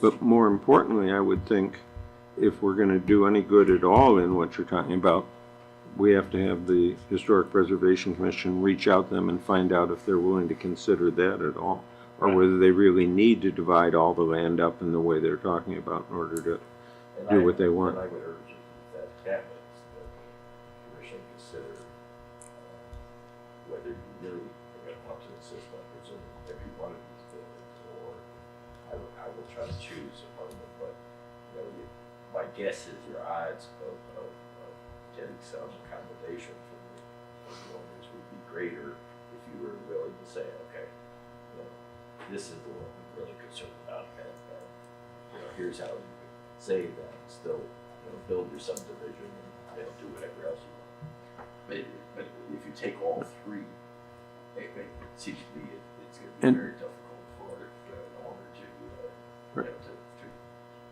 justify the purchase of that property. I think that's fair, but I'd also ask, coming back to the property, the rights of the property owner, One of the other attributes of this property that's important to the village are the trees. And so does the same logic apply that they paid, regardless of what they paid, that they have the right to do what they want? They have to pay, if they take out heritage trees, and they have to make a deposit that gets used to put in substantial trees. It would cost them a substantial amount of money if they take out all the heritage trees. And one of the things that one works to is to get them to maintain as many as possible. But that's really true under all of our laws, because we look to try to maintain that. So there's a whole bunch of things they have to meet, either in terms of deposits, which then get applied if they take something out, or the Plan Commission's review with them on how you do things. As Barbara will tell you, on even small developments, often when I was vice chair of the Plan Commission, we would be in a position where we would get somebody to move. If they wanted us to approve it, they might have to move a driveway or something a little bit in order to preserve a heritage tree and that sort of thing. That's part of what they go through in getting their plans approved. And is that option available to us on the preservation of homes as well? You can talk about all of those things. My suspicion is, having looked at the plat of this, the placement of the homes are such, there's no real way to develop this in the way that they're trying to develop it without removing the structures. But Are you one asking? can. I'm asking about, correct. It could be. We'd have to analyze that, particularly if that's something.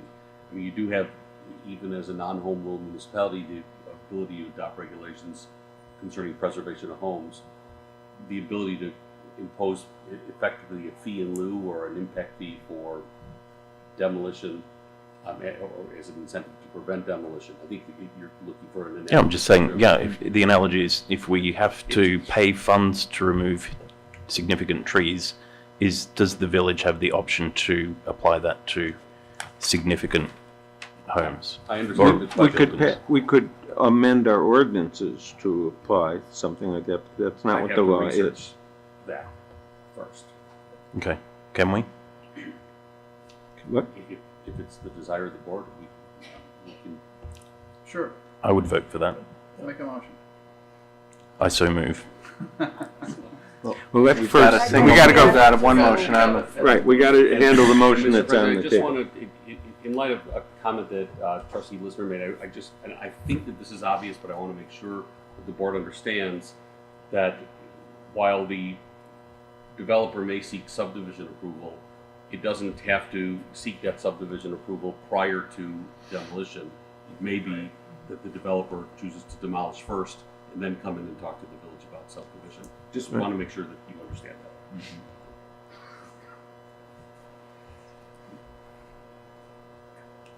So we don't have that kind of control over the process. Not in Not the way that Trustee Listener was saying. Trustee Lister Was spelled it out. Yeah. It may work that way, but we can't tell them which What to do. rights What to to do exercise first. first. Yeah, okay. Right. They do have some rights when they buy a piece of property. All right. So for clarification, to be clear, Mr. President, the motion that's on the table as it was amended is to deny the recommendation from the Historic Preservation Commission, deny the ordinance that would establish the structures as honorary landmark, and to First of all, without prejudice to the Historic Preservation Commission coming back to us in the future to ask that. provided demolition has not yet occurred. Correct. And to immediately request the property owner, request the Historic Preservation Commission to contact the property owner and request it to come in and sit down and talk about All of the, voluntary. right. or Well, just talk about what can be done to preserve the houses and things so that we have real clarification on where they stand on it. So a vote aye would be for all of it. Correct. For all of the above, right? So, I think I accepted. Yes. Yeah, so That's all on the table. We're ready, It's all on right. the table. It's on the table. Ready for May I have a roll call? Trustee Listener. Yes. Trustee Miller. Yes. Trustee Mulvaney. Yes. Trustee Thomas. Yes. Trustee Turner. No. All righty. Thank you. Thank you. Good luck on your call. The next order of business is consideration of an ordinance amending the comprehensive fee and fine schedule to increase the number of Class B liquor licenses for incidental on-premises consumption, spirits, wine, and beer, in order to grant a license to Hometown Coffee. In Hometown is requesting a B2 liquor license, would allow Hometown to sell spirits, beer, and wine. Examples of other Glencoe restaurants with the same license type are Guildhall, Frank and Betsy's, Valor, and Tudor Wine Bar. Per the village ordinance, Hometown completed a liquor license application which required successful completion of background investigations, just to remind everybody, through the Public Safety Department, and responsible alcohol service training, along with other village requirements. And in my capacity as the Liquor Commission, I interviewed the applicants and went over our thoughts with respect to them earlier this month, discussed license requirements, importance of responsible serving of liquor, and overall plans. Should the board approve an additional license for Hometown, they will then apply for a state liquor license within the next few days. And I, after having the discussions with them, recommended that we approve that. Questions? May I have a motion? Second? Roll call, please. Trustee Listener? Yes. Trustee Miller? Yes. Trustee Mulvaney? Yes. Trustee Thomas? Trustee Turner? Yes. Okay, the next order of business is consideration of a resolution approving an intergovernmental agreement between the Village of Glencoe and the Village of Winnetka for fire inspection and preservation services. My understanding is Director Kerry Lewandowski will tell us a little bit more about this.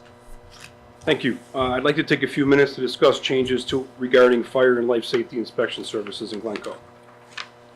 As background, public safety has historically maintained a fire inspection section. 3 officers were tasked with conducting fire and life safety inspections in Glencoe on an as-needed basis in addition to their regular duties. In 2017, 2 of our officers were certified inspectors through the State Fire Marshal's Office, and 1 was in training. Both of our certified inspectors were scheduled to retire in short order, and due to state of Illinois training and field experience mandates, it would take 3 years to get replacement officers certified to take over these duties. At the same time, in 2017, the village made operational changes, and the Public Works Department initiated negotiations with a vendor to provide general plan review and building inspection services.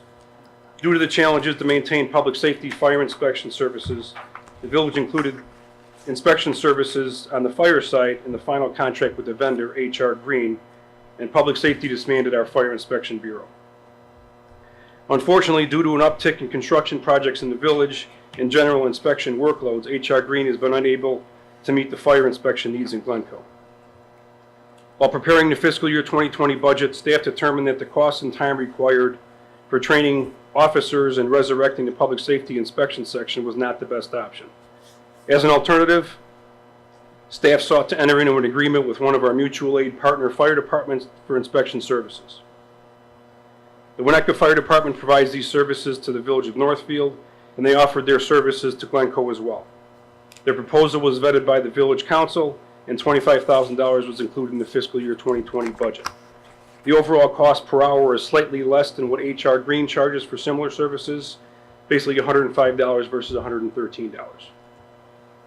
In the spirit of cost-effective partnership, staff recommends that the village board approve a resolution to execute an agreement with the village of Winnetka to provide fire and life safety inspection services in Glencoe. And with that, I'll be happy to entertain any questions. Has Winnetka voted on this yet? No, we're going to vote on it first. They'll vote on it at their meeting in April. Yes, ma'am. Is this a compromise for us in terms, I mean, versus having our own people? I don't view it as a compromise. When our officers were doing it, they still had their regular duties, and they only did this part-time as needed. The Winnetka fire inspectors do this full-time. So they have a little more experience. They've done it for a little bit longer time, and they can dedicate full-time efforts at this rather than us doing it as a one-off when we needed to. Anything else? Any other question? May I have a motion, please? Thank you. Second? Roll call, please. Trustee Listener? Yes. Trustee Miller? Yes. Trustee Mulvaney? Yes. Trustee Thomas? Yes. Trustee Turner? Yes.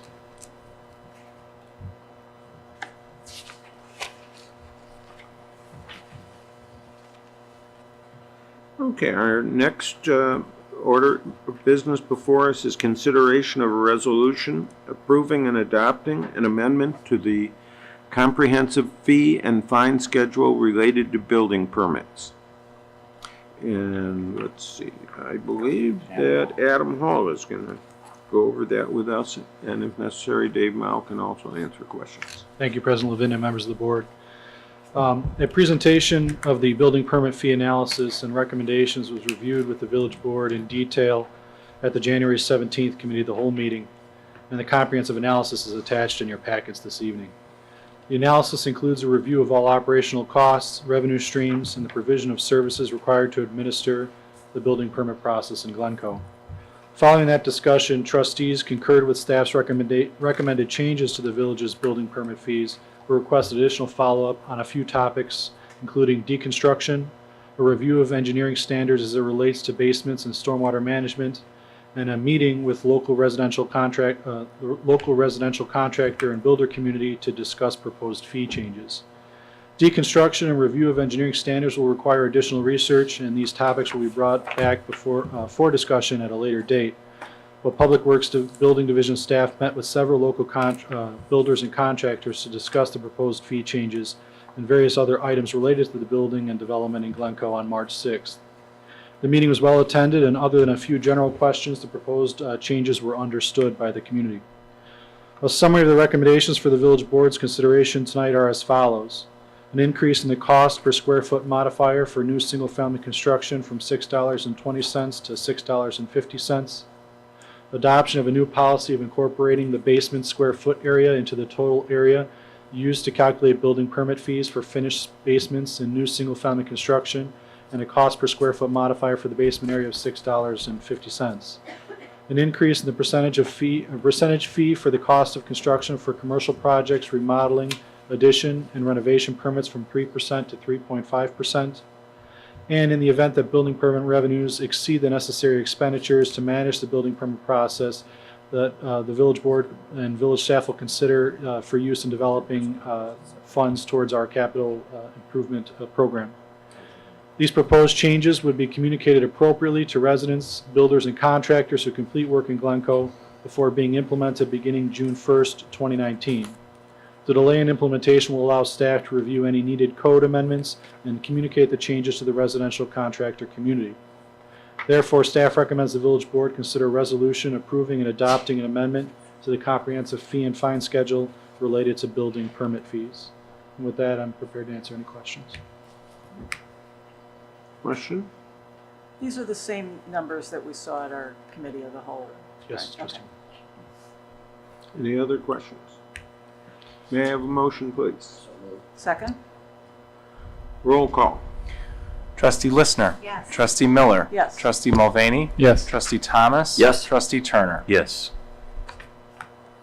Okay.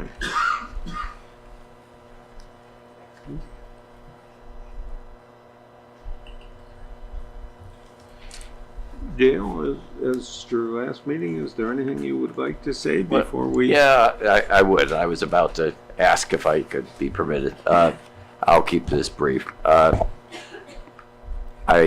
really want to thank you, Larry, and Phil for the great leadership you've shown, at least in my opinion, for this village, and for the fact that you both have been great friends to Karen and I, and that has been very meaningful to us. And I want to say it's been a privilege to be a member of this board. You look at what happens in Washington these days and in Springfield, where people can't get along in any manner, shape, or form to accomplish almost anything. Everybody is, throwing brickbats at everyone else. Here, we all have different skill sets we bring to this. We have different passions, different issues that really excite us. But we've all been able to work together to get consensus on issues that I think have benefited the village greatly. And so it's been a privilege to serve with you. Thank you. Anyone else have anything that? I do, Dale. I also want to say thank you, but it's a little awkward because I also want to make some other thanks to other folks. If I could have a minute, if now's the time. Sure. So 3 things I want to give thanks for. One is Dave Mao and his crew. So we haven't met since the polar vortex, and the polar vortex is a tough time for these guys in public works. And I wanted to thank Dave and his crew for keeping the roads plowed. I think it was an outstanding job through some back-to-back storms, really tough conditions. And it's no fun for anybody who hasn't done it to be driving around with a 10-foot steel blade under stressful conditions and low visibility and worrying about hitting something. That's not easy and it's not fun. So thanks to your crew. The second thanks I want to give is to Dave Mao and his crew. I received a phone call from a resident who just bought a home here in Glencoe during the polar vortex. Her pipes froze. She called me in a total panic and really very distraught as her things were being flooded out in her basement and freezing. Not her basement, her garage, I believe. Anyhow, I helped her get in touch with Dave, who I understand from this resident. She called me back less than 24 hours later, and total different state of mind. And just her pipes weren't gushing, but she was gushing about Dave and the crew and how they helped her figure out a really tough situation, a stressful situation. And it's, I think, would be, we can imagine being very difficult, new home and facing this, but then getting support from the village was meaningful. I think she was otherwise extremely frustrated. And then the third thanks I wanted to give, also like others have mentioned, this report I think is such a great lift over the years, and this has been, I think, a great improvement. So thank you to all the staff who are putting together the budget, this document in particular this year. So I think we can continue this progress also, but I think this is a really good lift. Thank you very much. Larry, can I add one other thing? Certainly. I admit it only because I was trying to be short, but I think it was wrong to do so. I want to thank all the staff. I don't think, I doubt that many people in the village, and it somewhat reflected in Peter's remarks, have any understanding of how skillful and how knowledgeable the staff is. But probably even more important to people like me is how willing you are to work with us to answer what I undoubtedly have been stupid questions.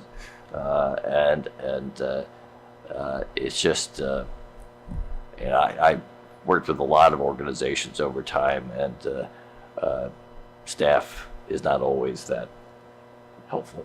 And I think you've all been extremely helpful, so thank you. Thank you. And it's very important and appropriate. Sorry, I don't want to take away from, I echo that sentiment. I think that the team's awesome. I don't want to take away from that, but I do want to make sure that we get this resolution that you asked for. So I move that the village attorney research the ability to apply to the removal of historically significant properties, a similar construct applied to trees, whereby funds are collected at the time of removal to be used for the purpose of preservation.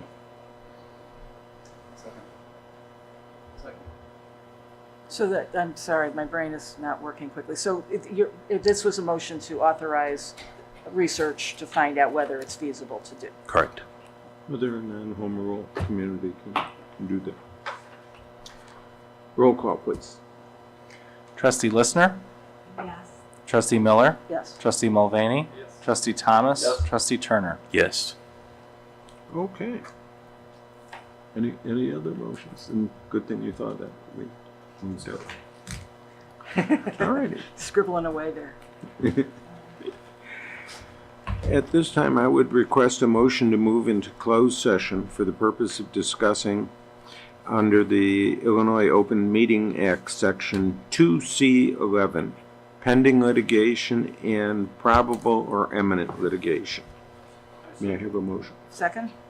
Roll call, please. Trustee Listener. Trustee Miller. Yes. Trustee Mulvaney. Trustee Thomas. Trustee Turner. Yes. Okay.